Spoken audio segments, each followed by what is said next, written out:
In an animal, there's keren, shen, veregel. Horns, goring, shen, eating, and regel. They're actually paradigms. And that is, keren is when an animal goes out to cause damage. No rules are that regardless of where the domain it took place, you are liable, but you only pay half the damage that you committed the 3 times. The 4th time you become a muad. It's habitual. You should have been much more careful, much more vigilant. Then we have shen. Shen is when an animal eats for enjoyment. So that's yesh hana. If it's not out, it doesn't intend to cause damage, just enjoying itself, which is quite normal for an animal. So there you pay the full nezik from the beginning because you know the animal does that. Not in a public space, only in a private space. And then you have regel, which an animal while it's walking it causes damage. Again, no intention of causing damage, but it's derech elucha, it's urche, it's common. This is how it behaves, and you should be more. And again, you pay the full amount, but only in a private property. So the Mishnah comes along and says, and this is how we understood the Mishnah in the beginning, and the Gemara later will bring help to understand the Mishnah. There are 5 cases, examples of a tam. The first 3 times you it's like innocent. The first 3 times you're not liable. You only pay half. The chamisha mu'adin. And in similar circumstances, there are 5 cases in the same domain, which we will say you're a mu'ad from the beginning. You have to pay the full amount from the beginning. Now the Mishnah spells it out. 5 things which is only a tam. In other words, we don't anticipate the animal to commit these kind of damages. If it does, the first 3 times you're innocent.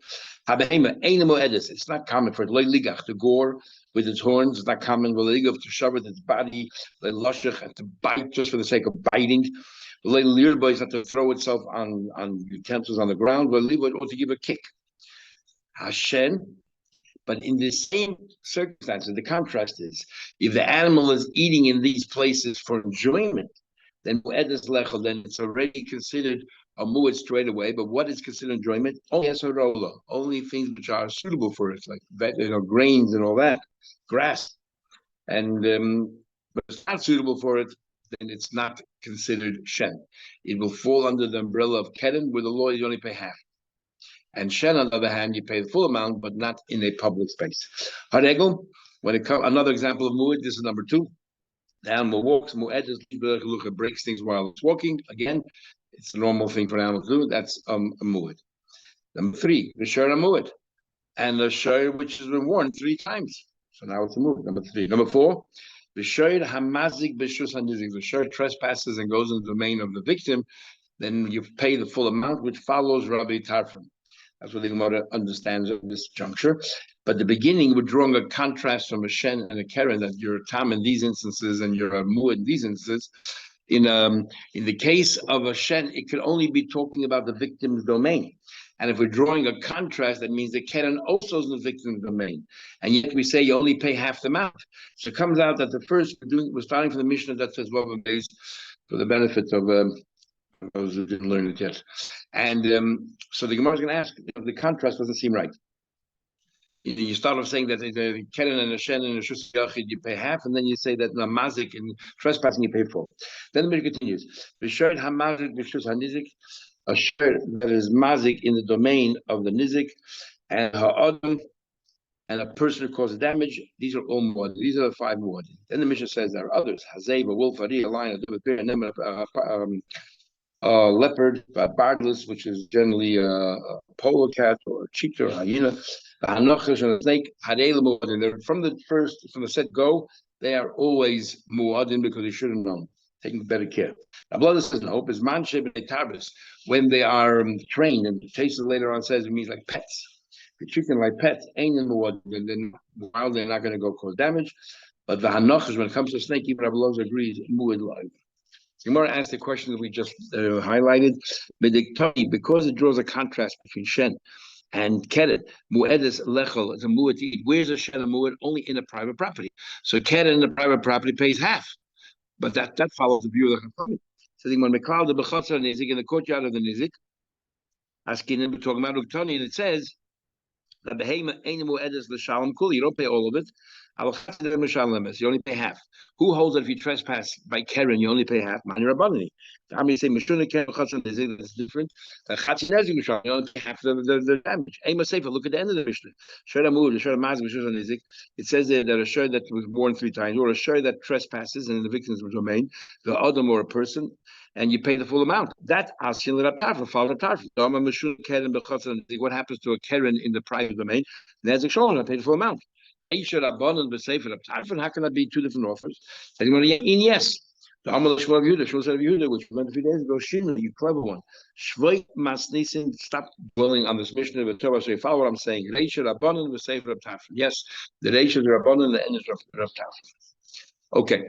Rabbi Loza, Mashmei, Rabbi Loza will follow in the same vein, which is that the first 5 are Tamin and the next 5 cases in the Mishnah are Muadin.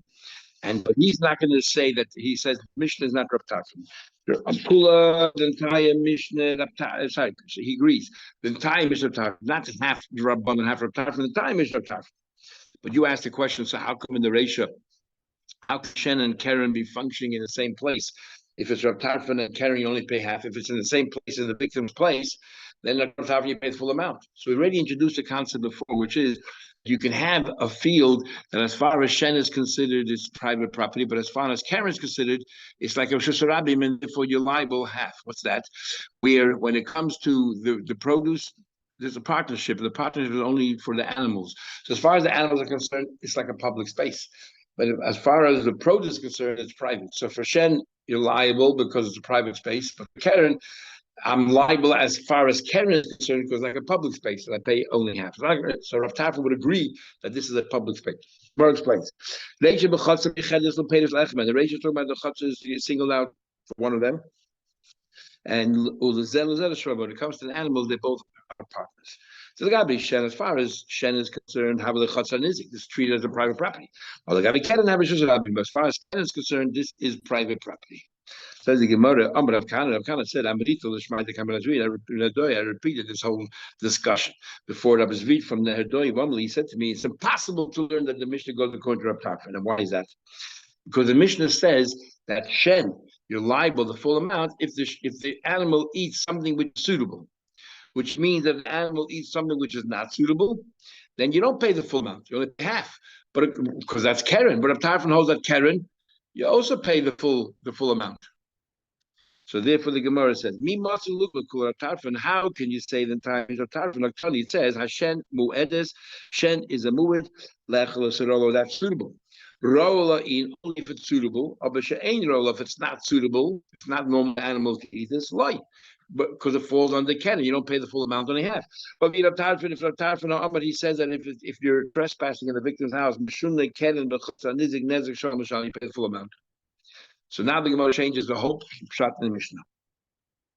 The author of the Mishnah Rabbanon. You thought the first 5 cases is Tam and the next 5 cases Mishnah Muad. No. The first 5 cases is the Tam and that's the Muad. In other words, the first 3 times those instances are Tam, but if the animal gores, shoves itself more than 3 times, it is a Muad. That's the Muad. Then the next half of the Mishnah is new cases. So we're not drawing any more contrast. So therefore the Shen can be talking about a private property, but the Karen is talking about a public property. We're not, it's a new halacha. The Chsudim makes a few words are missing. Chamisha tamim, 5 tamim. And if they were warned 3 times, they're all muad. The shen v'regel muadim mitchilasim, and shen v'regel are a muad from the beginning. In other words, the very first time they're already muad. But when do they become muad? Only b'chatzan nizik. And it's not a problem. The Karen is talking about Shusharabim. This is a new case, and this is a chatzan nizik. Masculine Rabbeinu is not happy. Tani Lekaman in a later Mishnah that says, it quotes our Mishnah here, these words, which you just explained is referring to Shen, that the Shor entered the Nizik's property and did Shen, that's why he paid the full amount, nothing to do with Rav Tarfon. But the next Mishnah quotes our Mishnah and asks, please explain further, delineate, and there it says, this is the argument of Rav Tarfon, which means the next Mishnah says, clearly we are talking about Karen. We're not talking about Shen. Those words. Kate said, if you tell me you're talking about Karen, Kate said, for us, how's work? Can we have the argument of Tafra? We're not talking about Karen, we're talking about Shen. My case says, what do you tell me a whole story about Tarfa? Where's the Tarfa come in? Everyone agrees, Shen, you pay the full amount. A few words are missing. This I should learn. This I learned. I agree that the mission is made up of two parts. The first part is the 5 tamin, and these very same 5 tamin become the muad if they're warned. Who do they warn? Chamishas muadin, they're all muadin. V'shen v'regel muadin mitchilos. And the next case, the mission is shen v'regel, they're removed from the beginning, and we're talking about private property. Different case. Then v'zehu shoyd hamoyed, and that is a shoyd hamuad. That is the shoyd hamuad. It's not a separate case. That is Shen V'regel from the very first time. And then the Mishnah says, but Shoyd HaMazik, what would be the din if a Shoyd enters a private property and gores? Machlekes of Tafel Rabban. That's an argument of Tafel Rabban. Not talking about Shen. The Yesh Muadim Machenin, there are other animals that are moved. Kiyais similar. Azeva, Ufari, a lion of the bear, bartless, a leopard, a nemer, the pet, a nochash, and a snake. And they're counted separately because their laws are a little bit different, as we'll see in the Gemara. Tanya Namak, we actually learned this exactly in the Brisa. The Brisa says, Chamisha Tamin, 5 Tamin. V'im who do these very same 5 Tamin, they were warned, Chamishasim more than muadid. Shem v'regel more chilosh, Shem v'regel moved from the beginning. The Zehu Shoyd HaMuad. That is what Shoyd HaMuad is. What's a Shoyd HaMuad? A Shem v'regel the first time, they're already muad, as if they've been forewarned. The Shoyd HaMazik, B'shus HaNizik, when the Shoyd enters, trespasses, and to gore, to cause damage, Machlekes Rav Tarfon Rabban. And then, yes, so the Brisa clearly explaining our mission the way we just explained. Yes, Muadin, Lachen, there are other Muadin, Kiyetz, but a similar Hazev, a wolf, a deer, a dave, a nemer, about this Vanochish. Ika, there's another version, the same discussion, but another version that is, Romel Mirma, we actually asked a question. Because the Mishnah says Chamisha Tami v'Chamisha Muadim Suleka is only 5. But then the Mishnah at the end counts up a whole bunch of more. Azay, Vari, Achi, Adoi, Vanem, Abadim, Vanochash.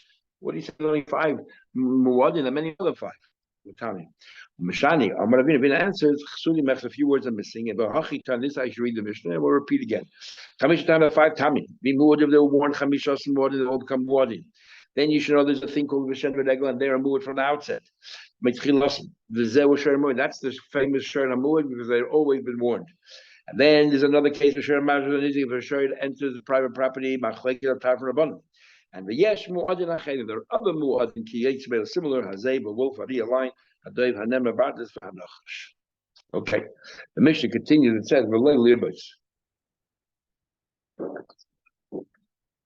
sorry, it says, that the animal sort of lies down on these jugs. It's not a normal thing for the animal to do. It falls under Karen. So even though it's in a public space, you're liable, but only half the amount. Amar Abelazar. And I'm going to have 3 versions of what Abelazar said. When do we say it's abnormal for an animal and becomes Karen if it lies down in these big jugs? Small jugs, it's common, and therefore that is regel. Regel is anything an animal does without an intention to causing damage, and it's normal for the animal to behave this way.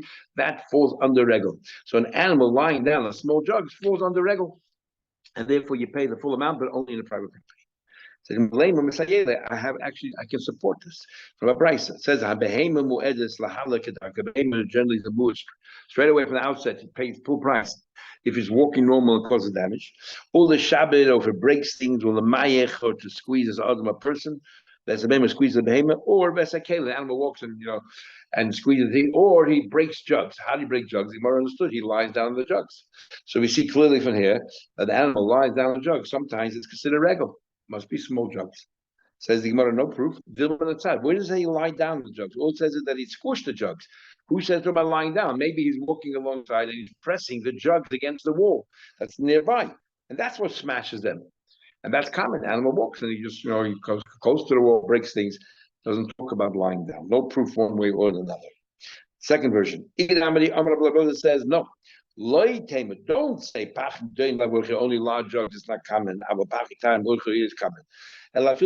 Even small jugs, is uncommon, and therefore it's always considered keren. Even small jugs, the animal lies down, breaks them, it's keren. You'll always pay in any domain for 50%.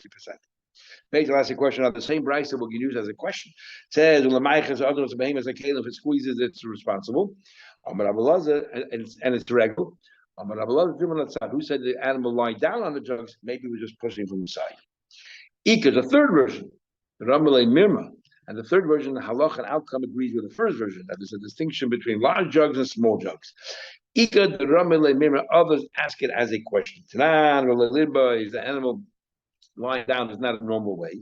Tanya, we learned that he's accused the person of behemoth and kalim. Rabbi says, loy kasha. Kan bepachim gailim. Large jugs, it's uncommon. Keder. Kan bepachim time. Small jugs, it is common, regular. So you pay the full amount. My brother, what in the world of bargains? I'm a reader nafraza. Says that's not helpful at all. My nafraza. Rabbi Yosef, Appa.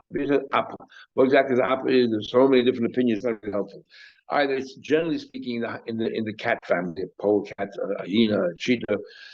Others say some other family altogether. Meir says Appa tzavua. Meir says, in addition to all the animals mentioned in our Mishnah, there's another animal I want to include, a tzavua. Now, what in the world is tzavua? Appa nachash, also a snake, which we'll come back to. Rabbi Yosef, tzavua is Appa. Now, the mayor is adding appa, which means a cheetah, let's say, or a hyena. If he's adding it, that means it's not included in our Mishnah. So when our Mishnah said bardless, it wasn't an appa. Question. Like kashi, kambit tzvua zacher, kambit tzvua nekeva. There's a male appa. The male appa goes through metamorphosis and morphs into other things, and the female is always the same. So our Mishnah, Rashi has two versions, whether our Mishnah is talking about the male or our Mishnah is talking about the female, and the Bride says the other one. The Tanya we learned tzavua zacher. I'm not going to be able to explain to you exactly what this brayso means. I'll just tell you what it says. A tzavua, this let's say cheetah, hyena, whatever this animal is, a male, la'achar sheva shem, after 7 years, nasa atlev, it morphs into a bat. Atlev, and this bat, la'achar sheva shanim, after 7 years, nasa arpid, becomes an arpid, another kind of a bat. Arpid la'achar, this other bat. After 7 years, nasa kimush becomes a kind of a thorn. Kimush ala'achar sheva shanim, and kimush after 7 years, nasa choich becomes a thorn. And choich la'achar sheva shanim, and a thorn after 7 years, nasa shindal becomes a demon. Then he says, Shidra, it's talking about things that transform Shedra Shaladam, the spine of a person. We're talking about actually the medulla. After 7 years, Nas Nachash becomes a snake. We're talking about what? Where he did not crouch, he did not bend down by Maidim. Because by Maidim, you're having a bracha. By Maidim, you bend down, your vertebrae sort of, and then you rise up like a snake. If you didn't do that, he does become a snake. Taser brings on the Ahmed Bays, he brings a very interesting thing.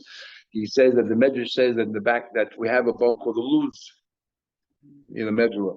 And that's the only part of a person that never ever disintegrates, and they try to burn it, they can't burn it, they can't do anything with it. Mashiach will come. When Mashiach come, we're up to that Tezayin without the very last line.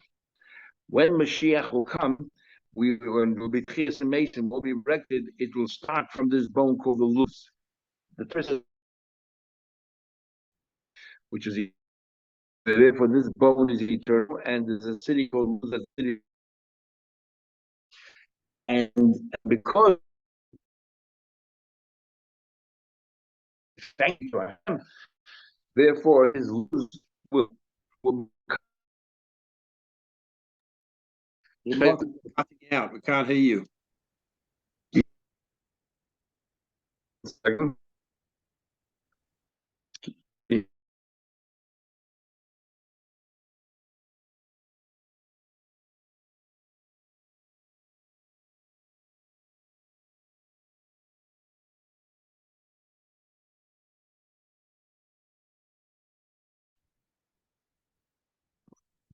Can you hear me now?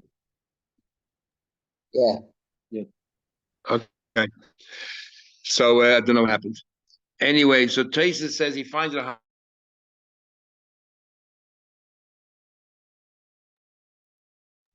No, it's still cutting out. That's you again. Okay.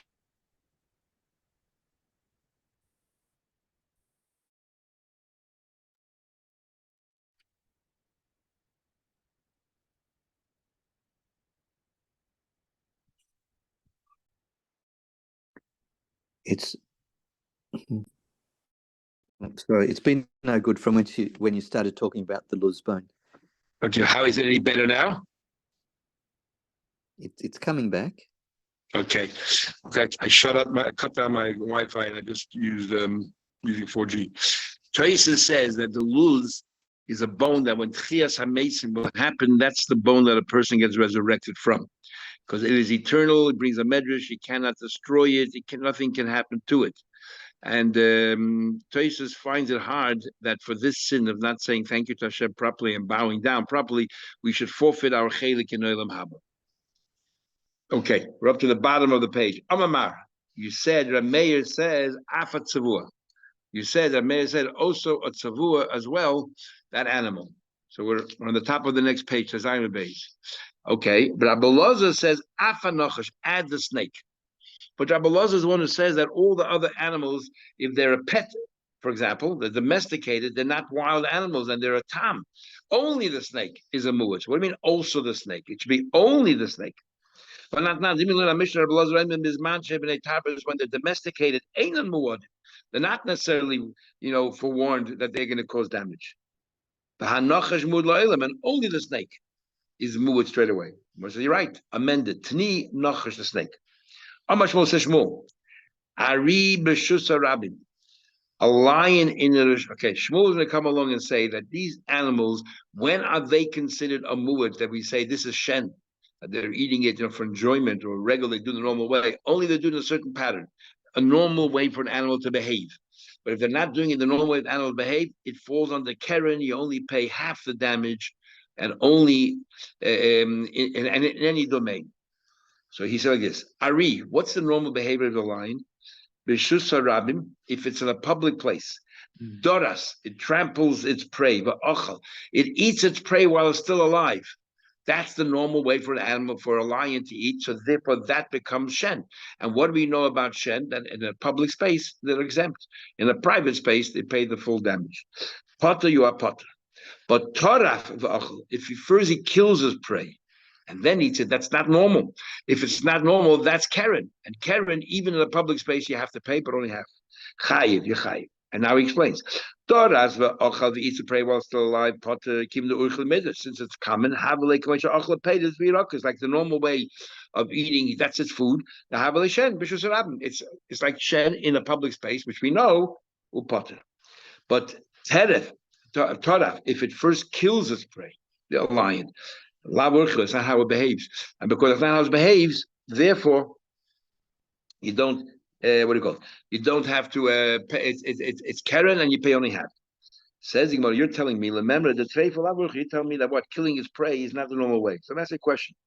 See, it says in the pasuk, Aryeh toidev kedei geroisa. It says clearly that a lion toidev kills its first kills its prey in order to bring it to its cubs. So we answer bishvil goroisa. That's different. There he's bringing it for somebody else, for his cubs. Therefore he kills that prey first. But when he eats it himself, he eats it alive. Okay. And then the pasuk continues. He strangles the animal for the lioness. Bishvil again, for someone else, he will kill the prey first. For himself, he eats it alive. Then the pasuk continues. He fills with the dead prey. He fills up all his holes in his cave. Again, we see it's normal. For long-term storage, yes, it's perfectly normal. It says in his dwelling place, he rips apart the prey and then he puts it away. Again, for all these other causes, it's normal. But for eating himself, he eats it while still alive. So only then is considered shed. Says let me ask you a question. An animal should enter the courtyard of a victim, torfa behema, then ripped apart a behema and killed it first, and then va'achla, and then he ate basa, the flesh. So therefore, that is mishalim nezek shalom. He pays the full amount. You just said that what? That torfa behema, that it kills the animal first before he eats it, is not the normal way, which means it's Karen. Karen should only pay half the damage.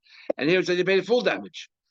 Now, could have said it's Rav Tarfon, but because later on in the Brisa it says we're talking about Shen here, we couldn't say it's Rav Tarfon. Rav Tarfon only says Karen pays the full amount. But Shen, this comes under Shen, and yet you're telling me you pay the full amount. It should only pay half the amount, because it's not eating the normal way. So we answer, the intention of the animal was to put it for storage. That's why this is the normal way, and you pay the full amount. So the says clearly he ate it. First, the animal thought he'll store it, then he changed his mind and decided to eat it. Says the Gemara, how do we know what the animal was thinking? We know the animal was thinking he's going to store the food, and now the animal changed his mind to eat it straight away, and therefore we can make the owner, pay the full amount. How do we know what's going through the animal's mind? Furthermore, Shmuel says that every time an animal stores it, you don't pay it's not normal, you don't pay the full amount. How do we know what the intent of the animal was? Maybe the animal intended to store it and change his mind. Maybe that's exactly what the animal thought. So Amr he said, let's go back to the Brisa. You learned the Brisa talking about one case. Rip the animal apart, let it die, and then ate it, and pay the full amount. No, it's two separate cases. Either should torfa lanich, it ripped the animal apart and killed it in order to store it.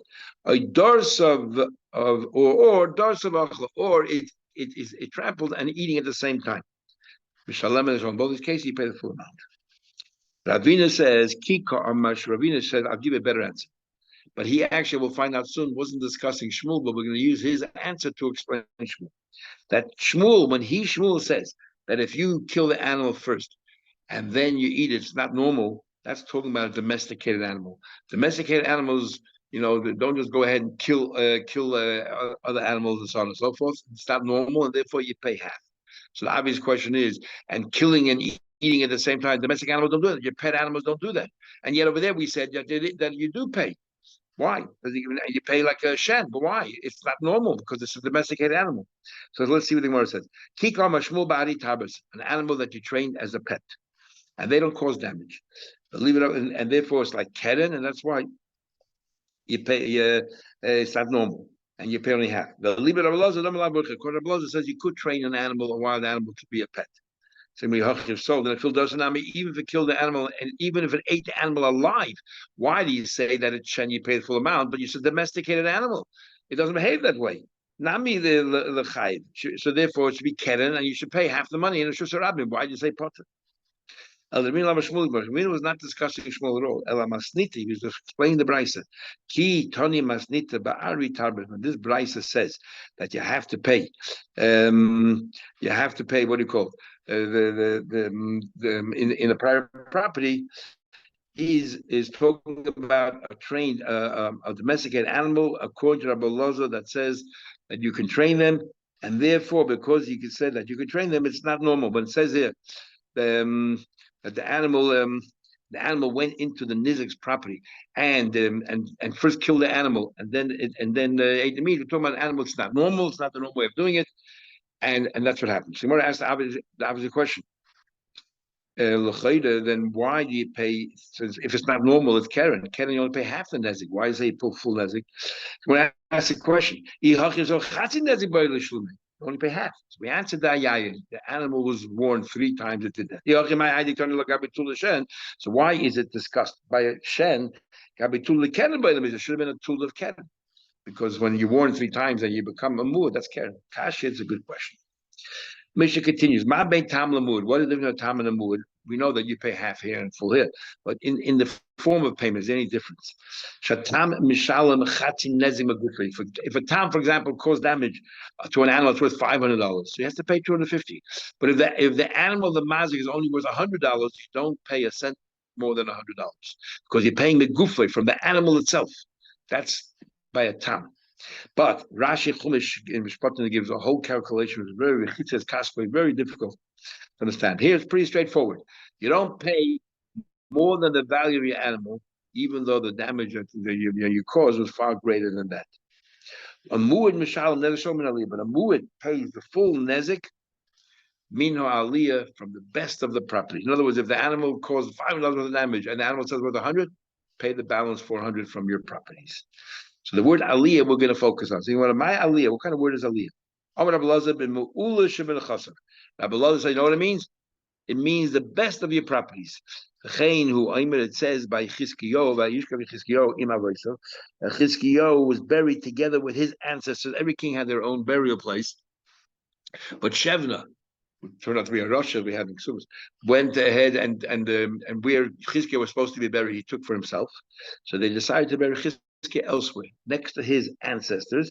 And then so the Pasuk says, Vayikberu, and they buried him b'malas Kibbutz David, for the best of Kibbutz David. The most, I guess, the most eminent in his family, Umanin, who would they be? David and Shlomo. Would be David and Shlomo. Okay, then we continue. We find also by another king. We find by King Asa, which says Vayikberu b'kvarosav asher korah le'beir. They buried him in the graves that he dug for himself in the city. And Vayashkivu b'mishkav asher mole psalmim mazonim, and they placed him in this mishkav, in this place in the grave filled with zonim, full of zonim. So Gemara says, so the only reason I bring it down is because Rabbi Lazar is the one who said it as well. And we say, my zonim, what in the world does mizonim mean? What does he fill it with? So he said, my psalmim zonim. So Rabbi Lazar says, Rabbi Shmuel Menacheni Amar, he says, sorry, zine, all kinds of big variety of all kinds of perfumes. And Rabbi Shmuel Menacheni Amar, psalmim, we're talking about psalmim here, that it was the quality of the sun was so shekol hamarir ben, that anybody who just smelled it, had felt the scent, the fragrance, is boladezima, had his interest in znus. So in other words, according to Rabbi Lazar, it was the kamus, it was the quantity, and according to Nachmani, it was the quality of the perfumes that was so special. Then Yirmiyahu, they tried to kill Yirmiyahu a number of times. They threw him into a pit.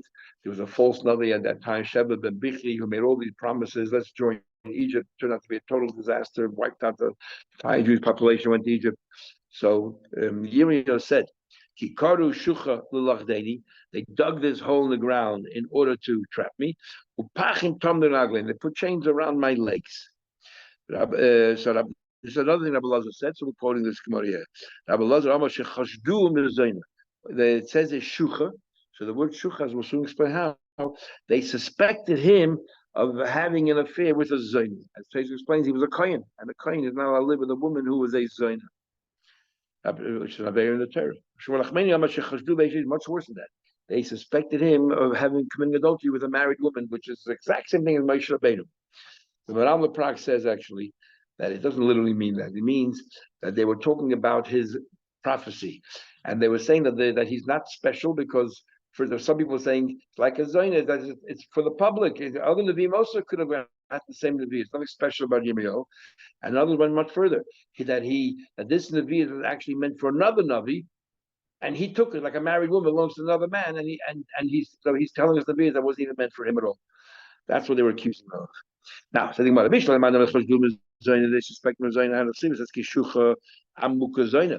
We find the pasuk that a Zaina is compared to a Shucha, a hole in the ground, a pit. So, okay, makes sense. My Shucha, where do you see in the words that Yirmiyahu described that they accuse him of being committing adultery with a married woman? Says the Gemara, every HDish is a Zaina as well. So therefore, if you found the word shucha b'zayna, it's an appropriate word to use, even though they suspect him of that she's being a married woman. Saying more further, you know how they were scheming against me. Lumbus, they want to kill me. The one who said they suspected him of let's say committing adultery or just being promiscuous. My lumbus, why were they trying to kill him? So what's this killing all about? Says the Gemara, they suspected him, Mizoina. Sorry, my lamas, they threw him into a pit that was full of mud, like quicksand, and he was caught there. And therefore he felt that he's gonna die. Dorash Rava said, Yirmiyahu was very upset. Obviously, they tried to kill him, including the king. They didn't want to read the book of Eicha they wrote. So Rava Dashan, that Yirmiyahu was asking the Eibishter. He said, I want that they should stumble before you, when you're angry, and do with them. What exactly did he want Hashem to do with them? Yirmiyahu said to Hashem,